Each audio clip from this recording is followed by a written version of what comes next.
जय माता दी। तो आज नवरात्रि का दूसरा दिन है। हमारे सभी दर्शकों को नवरात्रि के दूसरे दिन की बहुत बहुत शुभकामनाएं। हमारे साथ आज सरिता जी मौजूद हैं, ज्योतिषाचार्य सरिता जी हैं, जो आपको पहले भी कैसे पूजा करें नवरात्रि में, क्या तरीका होना चाहिए, क्या विधि विधान होना चाहिए, आपको बता चुकी हैं। और आज दूसरे दिन भी वो हमारे साथ मौजूद है, वो बताएंगी। दूसरा दिन माँ ब्रह्मचारिणी का होता है, उनकी पूजा कैसे की जानी चाहिए, उसका क्या विधि विधान होता है, हम जानेंगे सरिता जी से। तो सरिता जी बहुत बहुत स्वागत है आपका।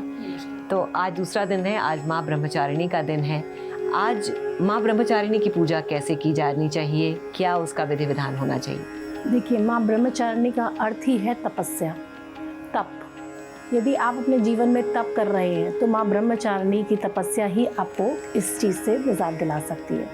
आपकी समस्त दुख, जैसे कि माँ ब्रह्मचारिणी जो है वो कहीं ना कहीं शुक्र ग्रह का जो संबोधित करती हैं, शुक्र ग्रह को, तो कहीं ना कहीं आपके सौंदर्य, आपके प्रेम, यदि आप इन चीज़ों से दिक्कतें पा रहे हैं अपने जीवन में, तो माँ ब्रह्मचारिणी की पूजा आराधना करें और इन समस्त दिक्कतों से आप निजात पा सकते हैं। माँ ब्रह्मचारिणी तपस्या सिखाती है, शक्ति। माँ ब्रह्मचारिणी का अगर आप थोड़ा सा विस्तार में जानेंगे तो माँ ब्रह्मचारिणी वो माता का स्वरूप है जिसने तपस्या करके शिव को पति के रूप में स्वीकार किया था।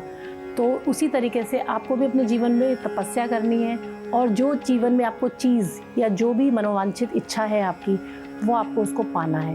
उसके लिए जीवन में तपस्या करना माँ ब्रह्मचारिणी हमें सिखाती है। और माँ ब्रह्मचारिणी सिखाती है कि कैसे तपस्या करके आप अपने जीवन में विजय प्राप्त कर सकते हैं। तो इनकी पूजा में किन किन बातों का विशेष ध्यान रखना चाहिए? माँ ब्रह्मचारिणी के बाएं हाथ में यदि आप देखेंगे तो जप माला रहती है और दाएं हाथ में देखेंगे तो कमंडल रहता है। तो जप माला से ये समझाया जाता है कि माता रानी का जप करें, तपस्या करें, अपनी जो भी इच्छा है वो पूर्ण रूप से आपकी सफल होगी। आप उसके लिए तप पूरी अनुष्ठान से करें। तो माँ ब्रह्मचारिणी का रूप ही ये दर्शाती है। सबसे पहले आप कलश स्थापना की पूजा, कलश की पूजा करें।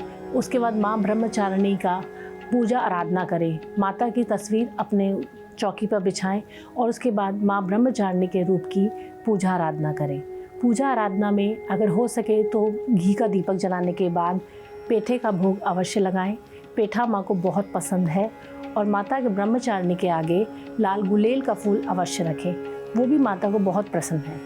अच्छा, तो ये आप कह रही हैं दूसरे दिन माँ ब्रह्मचारिणी की पूजा करने के लिए पेठे का भोग लगाएं और गुलेल का लाल गुलेल का फूल माता को बहुत अति प्रिय है। अगर वो आप माता के आगे रखेंगे तो आपकी तपस्या ज़रूर सफल होगी। तो माँ प्रसन्न होंगी और आपके जीवन में सौंदर्य, प्रेम, रिश्ते, ये अगर दिक्कतें में आ रहे हैं तो इन सब में सुधार आना शुरू। ये सारी महत्वपूर्ण चीज़ें हैं जो आप बता रही हैं और शायद सभी लोग चाहते हैं कि उनके जीवन में रहे। तो यानी अगर आप कह रही हैं कि अगर माँ ब्रह्मचारिणी की पूजा करेंगे तो हमें इन सारी चीज़ों का फल प्राप्ति होगी। प्रेम हो गया जीवन में, रिश्ते हो गए, आपके रिश्तों में तनाव है तो माँ ब्रह्मचारिणी की पूजा अवश्य करें। सौंदर्य से रिलेटेड कोई इश्यूज़ आपको आ रहा है, सौंदर्य में जो आजकल कॉमन है, लग्जरीज, शुक्र जो प्रेजेंट करता है वो लग्जरीज को प्रेजेंट करता है। तो माँ ब्रह्मचारिणी जो है वो शुक्र का प्रतीक है। तो जितना आप माँ ब्रह्मचारिणी की आराधना, तपस्या करेंगे, आपके जीवन में लग्जरीज उतना ही बढ़ती चली जाएंगी। और इस फल प्राप्ति के लिए कोई विशेष मंत्र जो आप बताना चाहिए, जिसका जाप हमें करना चाहिए? मंत्र, बीज मंत्र आप जप सकते हैं माँ ब्रह्मचारिणी के लिए भी। ओम श्रीम ह्रीम ब्रह्मचारिण्या नमः। तो अगर हम इसका जाप, कितनी बार इसका जाप करना चाहिए? 108 बार। कोई भी मंत्र जाप वो कम से कम एक माला 108 बार करें। अच्छा सरिता जी, हम लोग लगातार फल प्राप्ति के बारे में बात कर रहे हैं कि क्या करें कि हमें ज़्यादा से ज़्यादा फल प्राप्ति हो। अच्छा, बड़ी नॉर्मल सी चीज़ है, नवरात्रि की शुरुआत होती है तो बड़ी पॉजिटिविटी सी रहती है। हर आदमी, खासतौर पे जो परेशान रहता है, उसको लगता है कि बस नवरात्रि की शुरुआत हो रही है, माता जी का आगमन हो रहा है और हमारे सारे दुख, दर्द, कष्ट खत्म हो जाएंगे। लेकिन और बड़े शिद्दत से, बड़े श्रद्धा से वो पूजा भी करता है, पूजा पाठ करता है। लेकिन जैसे ही नवरात्रि ख़त्म हो जाती है और उसकी परेशानी वहीं की वहीं रहती है तो आदमी बड़ा हताश भी हो जाता है कि माँ मुझसे खुश नहीं हुई, मेरे पूजा पाठ में कोई त्रुटि रह गई, इसीलिए शायद मेरी परेशानी का कोई हल नहीं निकला।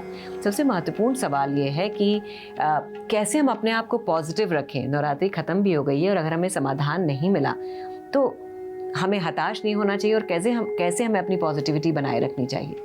देखिए, जीवन में हर समस्या का समाधान आपको मिल जाएगा ये तो कहीं निश्चित नहीं है। ना ही कहीं ये दिखाया गया है कि हम भगवान के मंदिर में जाएंगे और प्रसाद चढ़ा देंगे तो हमारी मनोकामना पूर्ण हो जाएगी।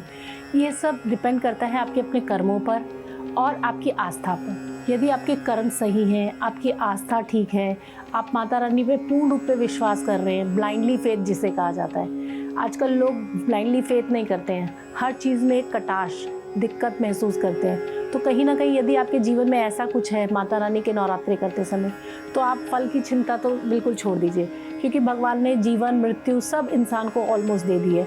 अगर नहीं दी है तो देखिए, फल आप कितनी भी सिर्फ मेहनत कर सकते हैं, प्रयास कर सकते हैं। अभी तक फल भगवान ने अपने हाथ में रखा है। आपको कब और क्या मिलेगा ये आपके कर्म ही आपको निर्धारित कर सकते हैं।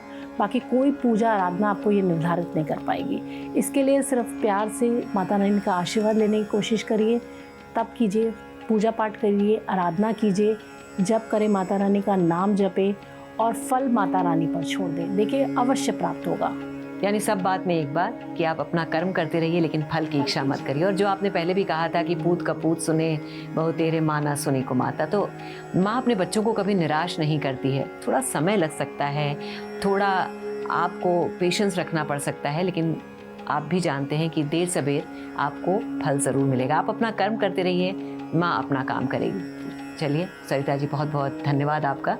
हम फिर लौटेंगे और बताएंगे कि तीसरे दिन के नवरात्रि जो माँ चंद्रघंटा की पूजा की जाती है कैसे करनी चाहिए, अपने दर्शकों को बताएंगे। तो फिलहाल आज के लिए बस इतना ही। बाकी खबरों के लिए देखते रहिए श्रेष्ठ भारत। श्रेष्ठ भारत पर खबरों से जुड़े रहने के लिए चैनल को सब्सक्राइब और लाइक करें, बेल आइकन दबाएं और देखते रहें श्रेष्ठ भारत।